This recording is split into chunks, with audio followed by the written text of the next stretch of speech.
Isaías 6, vamos ler a partir do primeiro versículo até o 13. Vamos ler até o 13, eu estou lendo na Nova Almeida Atualizada. Diz assim: no ano da morte do rei Uzias, eu vi o Senhor assentado sobre um alto e sublime trono, e as abas das suas vestes enchiam o templo. Serafins estavam por cima dele, cada um tinha 6 asas, com 2 cobria o rosto, com 2 cobria os pés e com 2 voava. E clamavam uns para os outros, dizendo: Santo, Santo, Santo é o Senhor dos exércitos, toda a terra está cheia da sua glória. Os umbrais das portas se moveram com a voz do que clamava, e o templo se encheu de fumaça. Então eu disse: ai de mim, estou perdido, porque sou homem de lábios impuros e habito no meio de um povo de lábios impuros, e os meus olhos viram o Rei, o Senhor dos exércitos. Então um dos serafins voou para mim, trazendo na mão uma brasa viva, que havia tirado do altar com uma pinça. Com a brasa tocou a minha boca e disse: eis que esta brasa tocou os seus lábios, a sua iniquidade foi tirada, e o seu pecado perdoado. Depois disto, ouvi a voz do Senhor que dizia: a quem enviarei? E quem há de ir por nós? Eu respondi: eis-me aqui, envia-me a mim. Então ele disse: vá e diga a este povo: ouçam, mas sem entender, vejam, mas sem perceber. Torne insensível o coração deste povo, endureça-lhes os ouvidos e feche os olhos deles, para que não venham a ver com os olhos, ouvir com os ouvidos e entender com o coração, que se convertam e sejam curados. Então eu perguntei: até quando, Senhor? Ele respondeu: até que as cidades estejam em ruínas e fiquem sem habitantes, as casas fiquem sem moradores e a terra esteja em ruínas e devastada. E o Senhor afaste dela o povo, e no meio da terra sejam muitos os lugares abandonados. Mas se ainda ficar a 10ª parte dela, tornará a ser destruída, como o terebinto e como o carvalho, dos quais depois de derrubados ainda fica o toco, assim a santa semente será o seu toco. Amém. Até aqui, irmãos. Eu meditava neste texto, um momento especial na vida de Isaías. Interessante que não acontece lá no primeiro capítulo, mas aqui no capítulo número 6. Ou seja, já haviam algumas profecias registradas, e agora é que ele chega nesta situação, ou nesta experiência que nós vamos tentar dividir em pelo menos 4 etapas da visão de Isaías. A epígrafe do texto, aquele títulozinho que é colocado antes da leitura, diz assim: a visão de Isaías e o seu chamado. E eu quero aplicar para nós nesta noite, o nosso chamado baseado na visão que temos do Senhor. Para você entender o contexto, ele começa já no primeiro versículo relatando que era o ano da morte do rei Uzias. O rei Uzias foi um rei muito próspero, está registrado lá no segundo livro das Crônicas, capítulo número 26, teve uma grande prosperidade, teve um início muito abençoado, mas em determinado momento ele exaltou-se, considerou-se o detentor de poderio, de sabedoria, e aí Deus teve que abatê-lo. Quando o seu coração se corrompeu, o Senhor teve que trabalhar na sua vida. Isso está relatado lá em 2 Crônicas 26:16. Nesse momento o Senhor feriu o rei Uzias de lepra, e assim ele permaneceu até a sua morte, que é relatado no capítulo 27 das Crônicas, do segundo livro das Crônicas. Nesse inteirinho, seu filho Jotão foi o corregente em Judá. A morte do rei Uzias marca aqui para o povo, para a história, um fim de uma era de prosperidade que eles estavam vivendo. E aqui que Isaías tem essa experiência maravilhosa. A primeira parte da experiência que eu quero que você preste atenção e você busque na sua vida também. Ele relata que no ano da morte do rei Uzias, ele viu o Senhor, ele viu a Deus. A primeira etapa da visão de Isaías, que deve ser também a nossa visão, é enxergar a Deus, ver o Senhor. Ver a Deus traz a nós uma reação distinta daqueles que veem as coisas maravilhosas da sua criação, ou seja, o mundo, as coisas que foram criadas. Quando nós vemos a Deus, quando nós temos uma experiência real, verdadeira, e nós entendemos a sua grandeza, a sua glória, a sua majestade, como nós acabamos de cantar aqui, nós vemos o quão imenso e inexplicável é esse Deus. Quando nós temos essa experiência, Isaías vai relatando que ele viu o Senhor assentado sobre um alto e sublime trono. Não era uma coisa comum, não era uma coisa qualquer, era algo diferente, algo majestoso, algo que contrastava com tudo o que ele conhecia. Experiências com Deus contrastam com tudo que nós vemos nesta terra, são extraordinárias, são além do que nós podemos imaginar por nossa própria racionalidade. Ele viu o Senhor num alto e sublime trono. Veja, o Senhor era completo, de modo que as abas das suas vestes enchiam o templo.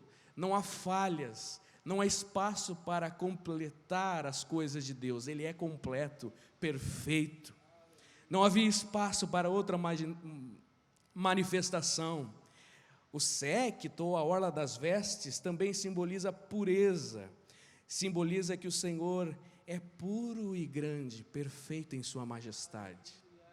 Quando ele vê o Senhor, ele vê que ele tem também um grupo de pessoas, ou seja, os seus súditos, são os serafins que aparecem no versículo 2, e já os próprios súditos já são extraordinários. Ele relata como eles eram, tinham as asas que cobriam o rosto, cobriam os pés, voavam, seres santos. A descrição é de que são seres flamejantes. O fogo também é um símbolo de pureza, um símbolo de pureza espiritual. O fato de terem 6 asas fala de poderio, mas comparado com Isaías agora, um mero mortal, ver o Senhor na sua majestade, na sua amplitude, traz uma reação, que daí chega na segunda etapa. Esses súditos que estavam juntos, os serafins, na visão de Isaías, diz que eles clamavam: santo, santo, santo é o Senhor dos exércitos. Quão maravilhosa e ao mesmo tempo terrível é esta visão. Por que terrível, pastor? Porque ao nós entendermos a grandiosidade de Deus, nós vemos a que distância nós estamos da sua divindade. Ou às vezes nós nos reunimos para prestar um culto e esquecemos o quão distante está da magnitude, a imanência de Deus, da nossa mera pequenez e insignificância humana. Nosso Deus é grande, é santo, é glorioso, é majestoso, é excelso. Não há comparações na natureza, não há palavras suficientes para exprimir. Você já teve esta experiência de entender a grandiosidade do seu Deus, ou às vezes a grandiosidade do amor de Deus, ou do plano da salvação? Quão imenso e imensurável. O próprio salmista, ou melhor, o Salomão, em um dos provérbios, ele vai dizer que é tão grande que é impossível esquadrinhar a sabedoria de Deus, os planos, os projetos, a criação.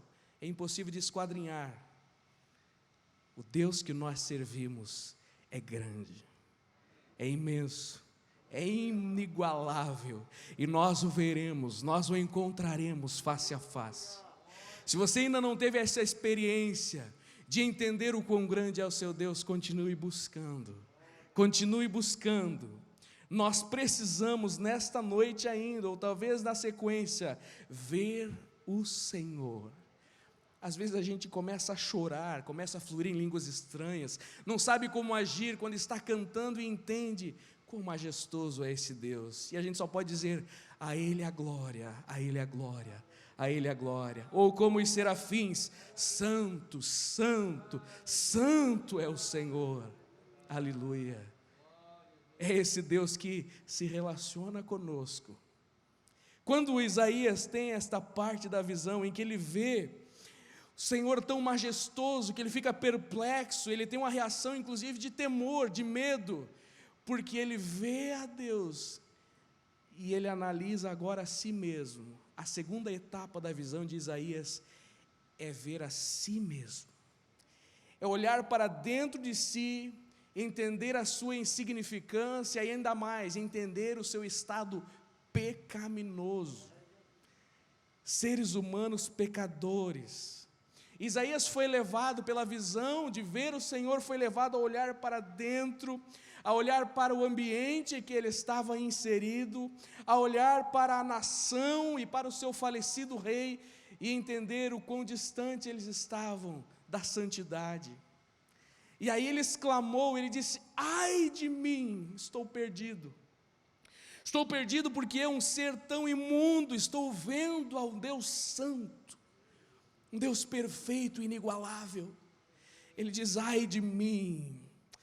Ver a Deus, ter experiências reais com Deus, nos leva a uma humilhação total, sincera, uma humilhação perante Ele. E se alguém ainda não estiver humilhado, ou se nós não estivermos humilhados ainda, é porque nós ainda não vimos o quão grande é o nosso Deus.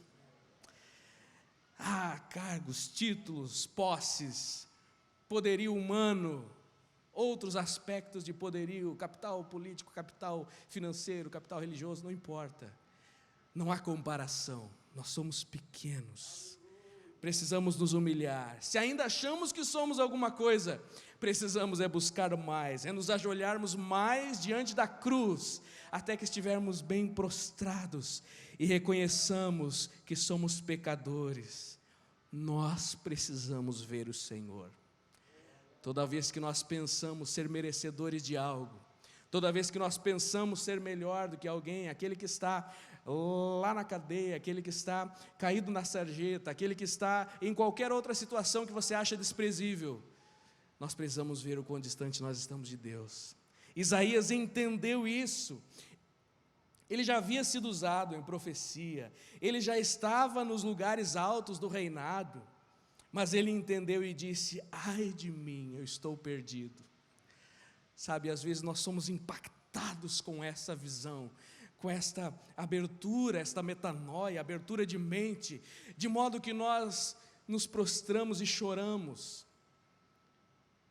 Quando o apóstolo que negou Jesus deu-se conta que ele havia mentido e negado, a Bíblia diz que ele chorou amargamente. O outro foi ao suicídio, mas um deles chorou amargamente. Ver a nossa insignificância, ver o nosso estado de pecaminosidade, não é para que nós entremos numa autocomiseração, ou para que nós venhamos a tomar uma atitude louca de exterminar a vida, não. É para que nós nos ajoelhemos diante do Senhor. É para que nós reconheçamos que Ele pode nos ajudar. Isaías viu. Talvez ele pensou nesta hora que seria fulminado, que seria morto. Ele entendeu que a santidade do Senhor não compactuava com os pecados que ele estava vivendo, as práticas. Ele entendeu e ele pensou talvez que fosse fulminado. Quando nós compreendemos a nossa situação, nós somos convencidos pelo Espírito, convencidos do pecado, da justiça e do juízo.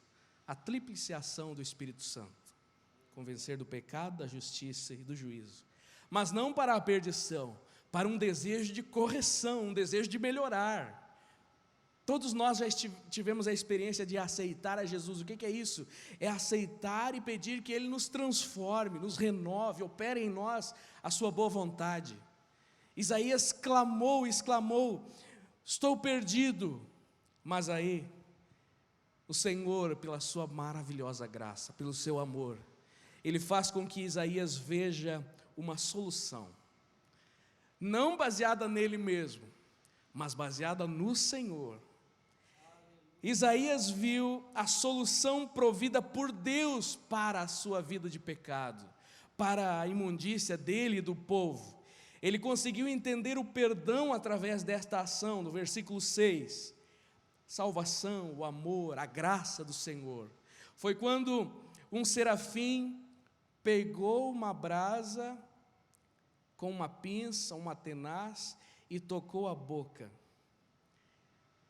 O que nós todos nesta noite podemos ter clareza e certeza é que há solução para o pecado, há solução para a imundícia humana, há solução, não importa qual seja a distância que está daquilo que o Senhor ensina e manda na sua palavra.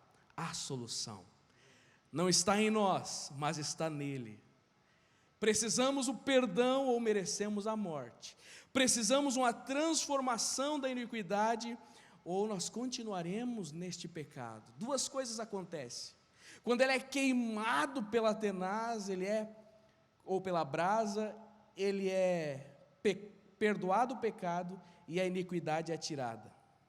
Há uma solução para a iniquidade. Talvez hajam situações que você ore com constância e diz: Senhor, me purifica deste pecado que eu não consigo. É algo que é gerado no íntimo do ser e extravasa.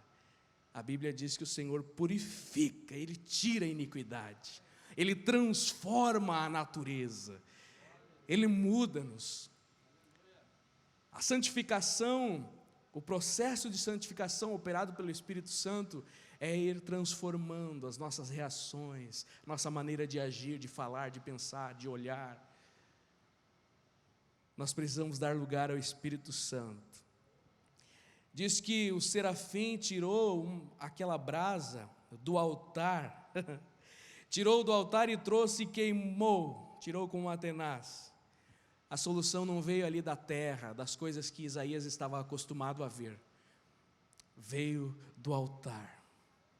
No altar nós vamos buscar a solução para os nossos problemas.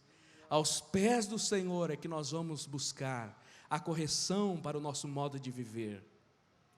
Veio a solução a Ele.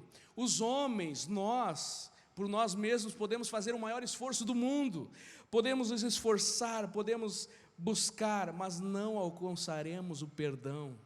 Jesus dá uma grande lição ao povo quando ele diz que o homem por si mesmo não alcança a salvação. Não lembro a referência agora. Ele diz: o homem não consegue, mas há um caminho, Jesus Cristo, Filho de Deus.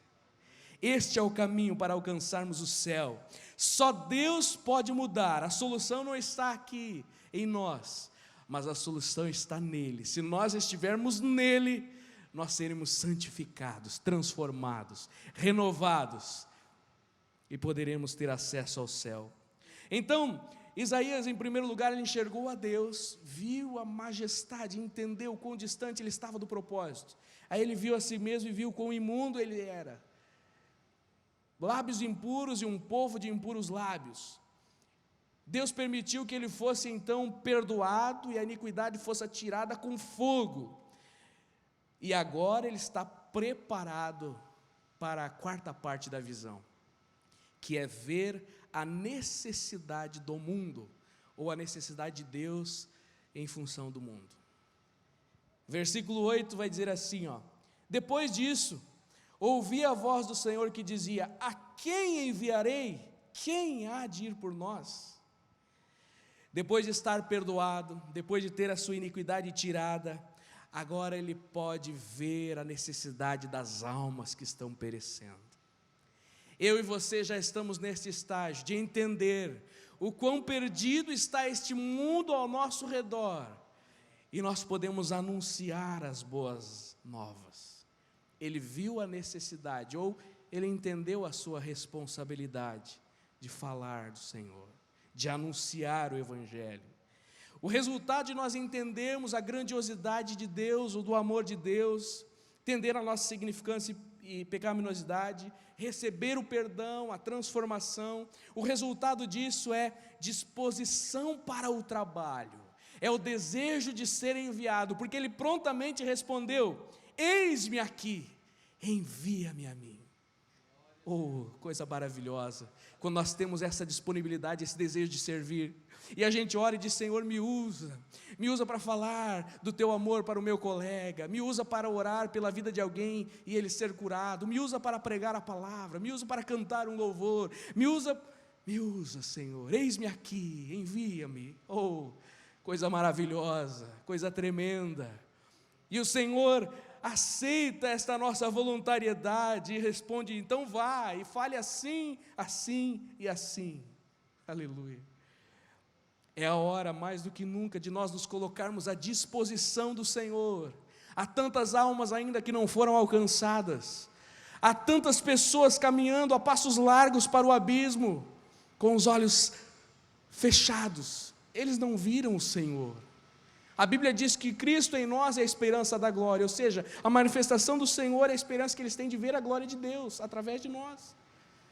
Tantas pessoas ao nosso redor que não viram, e aí eles também não compreendem a sua imundícia, que eles não viram o Senhor, eles não viram o quão grande é o nosso Deus. Basta que nós anunciemos o quão grande Ele é, e o Espírito Santo faz o resto, convence do pecado, da justiça e do juízo. Mas nós precisamos estar dispostos. É a hora de nos disponibilizarmos para o trabalho. Os aspectos escatológicos, a partir do versículo número 10, tem correlação com os judeus, tem correlação conosco, mas eu queria só ir até a quarta parte da visão, que é aqui onde nós chegamos. Se você está precisando de uma experiência nova com Deus, experiência real com Deus, parece que a vida entrou no automático. Isaías estava acostumado a viver no palácio, viver com o rei, entre os nobres, entregar profecias duras inclusive. Se você ler o capítulo número 5, capítulo número 4, 6 ais que são relatados, no capítulo 5, 6 ais. Estava acostumado a dizer palavras duras para os outros, mas daí na experiência ele viu a si mesmo. Talvez nós entramos no automático. Jesus salva, cura, batiza, mas não temos experiência pessoal com Ele. Eu aprendi um tempo atrás, que quando a Bíblia fala que o povo peca por falta de conhecimento, tem duas perspectivas. A primeira é o conhecimento de profundidade na palavra, mas a segunda perspectiva é conhecimento de experiência com Ele. Muito conhecimento teórico, cérebro muito cheio, mas falta o conhecimento pessoal. Deus é um Deus pessoal, relacional, e nós precisamos ter experiência com Ele, daquelas que a gente se joga no chão e diz: Senhor, como eu preciso melhorar, como eu estou aquém dos teus propósitos, e ao mesmo tempo o Espírito Santo vem e nos abraça e diz: ainda assim eu quero te usar, ainda assim eu quero você comigo no céu, ainda assim eu te santifico. Quem precisa dessas experiências ainda mais? Eu preciso.